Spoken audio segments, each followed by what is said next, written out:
दुनिया के अगर सबसे मुश्किल कामों के बारे में बात करें तो उसमें से सबसे पहले होगा सेल्फ गाइडेंस। बिना गाइडेंस के कोई भी स्टूडेंट कभी भी अपने एम को अचीव नहीं कर सकता। अगर उसे उसका एम मिल जाता है बिना गाइडेंस के तो वो उसे बाय चांस या फिर लक से मिलता है। लाइफ में गाइडेंस इतना ज़्यादा इम्पोर्टेंट है कि बिना गाइडेंस के बच्चा कभी भी अपने पैरों पे नहीं चल सकता। लाइफ में कोई इंसान भले ही कितनी डिग्रियां क्यों ना ले ले, चाहे वो उम्र में ही बड़ा क्यों ना हो, गाइडेंस की ज़रूरत उसे तब तक पड़ती रहेगी जब तक वो अपने खुद के अंदर सेल्फ डिसिप्लिन से सेल्फ गाइडेंस ना बना ले। देखो, अगर कोई इंसान अपनी हार्ड स्टडी और एक्सपीरियंस के बलबूते पीएम बन भी जाए तो भी उसके आसपास गाइड हमेशा रहेंगे जो कि उसे हमेशा सलाह देते रहेंगे। जियोपॉलिटिक रिलेशनशिप और कुछ डिसीजन ऐसे होते हैं जिसमें एक गलत शब्द भी पूरे देश को मुसीबत में डाल सकता है। इसका खामियाजा उस देश को सालों तक भुगतना पड़ेगा। तुमने ये चीज़ नोटिस किया होगा कि जब कभी भी कोई इंटरनेशनल मीटिंग होती है जिसमें अलग अलग देश के प्राइम मिनिस्टर या फिर उनके ऑफिसर्स आते हैं तो वो एक स्क्रिप्ट लेके आते हैं। वो उतना ही रीड करते हैं जितना वो इस स्क्रिप्ट में लिखा होता है, ना उससे एक ज़्यादा ना एक कम। मैं तुम्हें अपना एग्जांपल देता हूँ। जब मैं अपने स्कूल लाइफ में था तो मैं एक पर्टिकुलर गाइडेंस जोन में रहता था। टीचर की हर एक क्लास में मैं प्रेजेंट रहता था, उनको हर एक सवाल का जवाब देता था, उनके होमवर्क करके लाता था।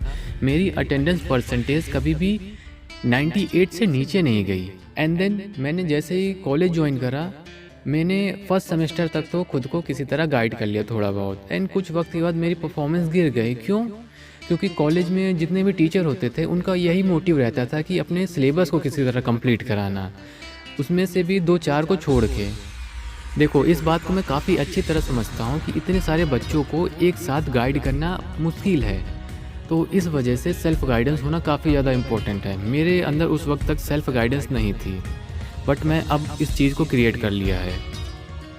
तो मैं एक एग्जांपल देता हूँ कि हो सकता है तुमने अभी कभी देखा हो, जब तुम लोग अपने स्कूल में थे, हो सकता है तुम छोटे हो, तुमने ऐसे अपने बड़े लोगों को देखा होगा जो तुमसे ज़्यादा आगे क्लास में थे। वो पहले अच्छे थे पढ़ने में, पूरा क्लास पूरा स्कूल उनकी तारीफ़ करता था। बट जैसे ही तुम थोड़े बड़े क्लास में आए तुम्हें वो पता चला कि वो अब पहले जैसे नहीं रहे, वो पहले जैसा बिहेव नहीं करते, मतलब उनकी परफॉर्मेंस गिर गई। उसके पीछे का रीज़न है कि उन्होंने सेल्फ गाइडेंस पे फोकस नहीं किया। चलो बात करते हैं गाइडेंस कहाँ पे मिलेगी और इसे कैसे लें। गाइडेंस को लेने के 2 तरीके हैं। पहला, बुक रीड करके गाइडेंस लेना, और दूसरा, बड़े लोगों से गाइडेंस लेना। मैं पहला वाला एक्सप्लेन करता हूँ।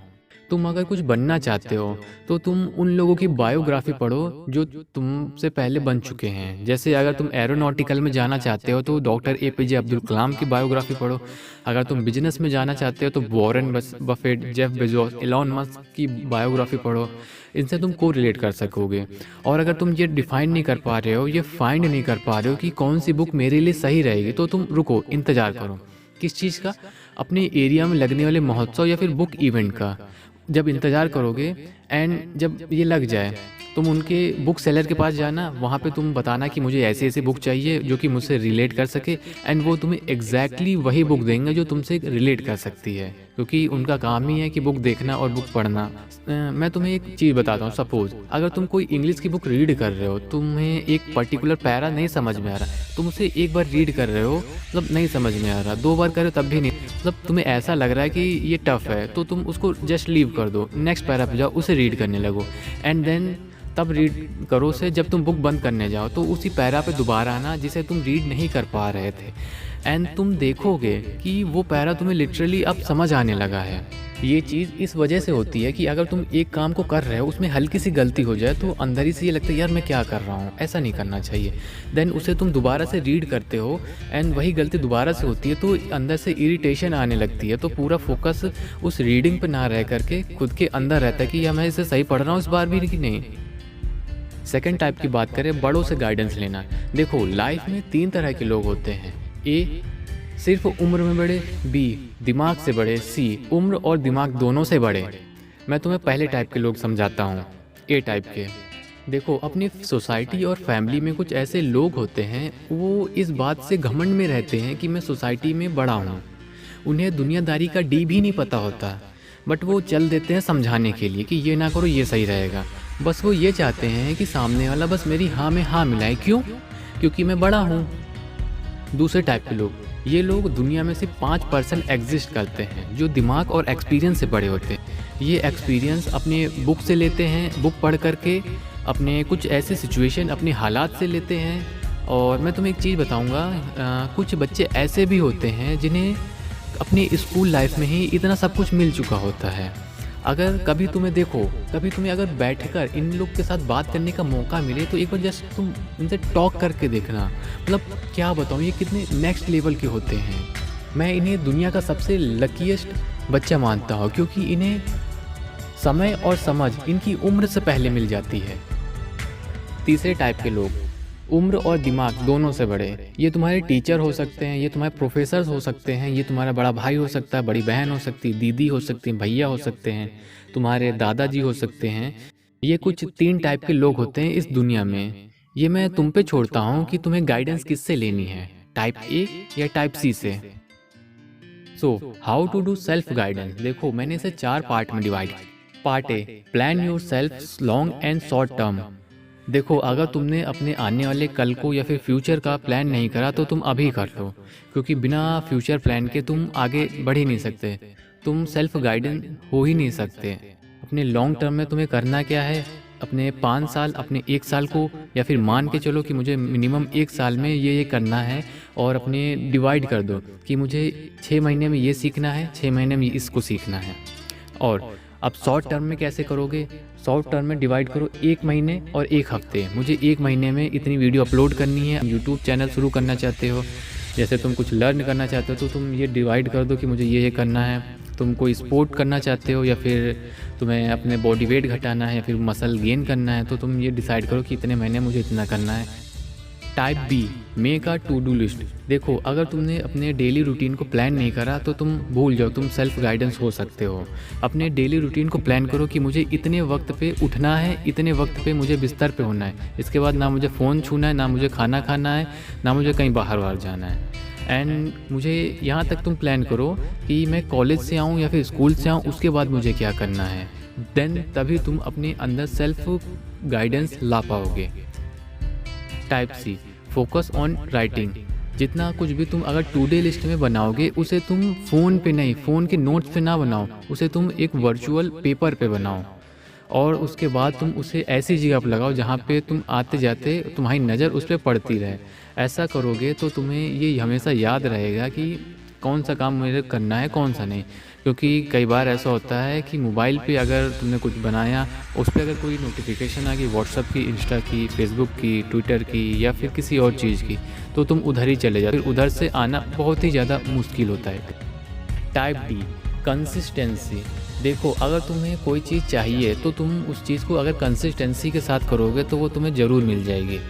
कंसिस्टेंसी एक ऐसी चीज़ है, अगर तुम किसी भी चीज़ में करते हो वो तुम्हें 100% रिटर्न ज़रूर देगी। तुम सबका ये सवाल ज़रूर होगा कि कंसिस्टेंसी को मेंटेन कैसे करूं, इतना आसान नहीं होता मेंटेन करना। देखो, पहला रीज़न, तुमने आखिर कितने दिन से काम करा है, और एक वीडियो सुन करके तुम ये सोच रहे हो कि आज से मैं कंसिस्ट हो जाऊंगा। बिल्कुल नहीं, हो ही नहीं सकता। तुम्हें अपने अंदर से लाना पड़ेगा कि मुझे कंसिस्ट रहना है। अपने कुछ ऐसे सिचुएशन सोच करके कि अगर मैंने ये नहीं किया तो उससे ख़राब सिचुएशन क्या होगी।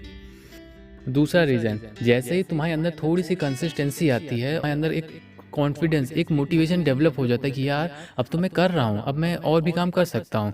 तुम्हें ये लगता है कि चलो मुझे थोड़ा प्लेजर लेना चाहिए। तुम उठाते हो मोबाइल और अपना फेवरेट गाना सुनने लगते हो, या फिर किसी भी गेम में चले जाते हो, एंड वहाँ से तुम्हारा माइंडसेट पूरा डाइवर्ट हो जाता है। बेसिकली तुम्हारी बॉडी में कुछ ऐसे हार्मोन्स रिलीज़ होते हैं जो तुम्हें हैप्पीनेस और सैडनेस देते हैं, और वहाँ पे तुम्हारा ये जो कंसिस्टेंसी का कॉन्सेप्ट है वो वहीं पे ख़राब हो जाता है। इस वीडियो को मैं समराइज़ कर देता हूँ। दुनिया का जो सबसे मुश्किल काम होता है वो होता है सेल्फ गाइडेंस। बिना गाइडेंस के एक बच्चा कभी अपनी लाइफ में चल नहीं सकता। दुनिया में जितने भी प्राइम मिनिस्टर हैं, इवन उसके भी बड़े पोस्ट के लोग, उन्हें भी गाइडेंस की ज़रूरत हमेशा पड़ती ही है। तुम लोगों ने अपने स्कूल लाइफ में ये चीज़ ज़रूर देखा होगा कि जो तुम लोग से कभी बड़े हुआ करते थे सीनियर, वो कुछ साल बाद वो काफ़ी बदल गए हैं, उनका परफॉर्मेंस लेवल काफ़ी ज़्यादा घट गया। उसके पीछे का रीज़न है उनका सेल्फ गाइडेंस ना होना। सेल्फ गाइडेंस को गेन करने के लिए तुम 2 चीज़ें कर सकते हो। पहला, किताबें पढ़ के गाइडेंस लेना, और दूसरा, बस गाइडेंस लेना। पहले की बात करते हैं, किताबें पढ़ के गाइडेंस लेना। अगर तुम्हारा कोई फील्ड है, तुम्हारा कोई पैशन है, तुम वो करना चाहते हो, तो उन लोगों की बायोग्राफी पढ़ो जो बायोग्राफी तुमसे को रिलेट कर सके। दूसरा, बड़े लोगों से गाइडेंस लेना। ये 3 कैटेगरी में डिवाइड है, सिर्फ उम्र में बड़े, दूसरा दिमाग से बड़े, तीसरा उम्र और दिमाग से दोनों बड़े। पहले कैटेगरी की बात करते हैं, ये लोग सिर्फ अपने बड़े होने का घमंड रखते हैं और ये चाहते हैं कि सामने वाला बच्चा बस मेरी हाँ में हाँ मिलाए और जो हम कह रहे हैं वो सही है। दूसरे टाइप के लोग, ये लोग अपने अंदर एक्सपीरियंस किताबें पढ़ के और इनकी कुछ सिचुएशन इन्हें एक्सपीरियंस दे जाती हैं, तब ये बड़े बनते हैं। और तीसरे टाइप के लोग जो उम्र और दिमाग दोनों से बड़े होते हैं, ये तुम्हारे दादा हो सकते हैं, तुम्हारी दीदी हो सकती है, तुम्हारे पापा हो सकते हैं, मम्मी हो सकती, भाई हो सकता है, बहन हो सकती, टीचर प्रोफेसर हो सकते हैं। एट लास्ट इस वीडियो में मैंने ये बताया how to guide ourself. Step 1, plan yourself long and short term. अपनी लाइफ के मिनिमम 1 साल और मैक्सिमम 5 साल को प्लान करो। Step 2, make a today list. अपने डेली रूटीन को स्केड्यूल करो। Step 3, consistency. अपने अंदर थोड़ा कंट्रोल रखो, कंसिस्टेंसी मेंटेन रखो और फालतू की चीज़ों पे ज़्यादा फोकस ना करो। Step 4, focus on your writing. जो काम भी करो उसे लिख करके एक दीवार पर रख दो या फिर मोस्टली काम रिटर्न का करो, ना कि मोबाइल पे। आई होप ये वीडियो तुम्हारे लिए यूज़फुल रही होगी। अब मिलते हैं किसी नई वीडियो में किसी नए टॉपिक के साथ। तब तक के लिए जय हिंद, वंदे मातरम।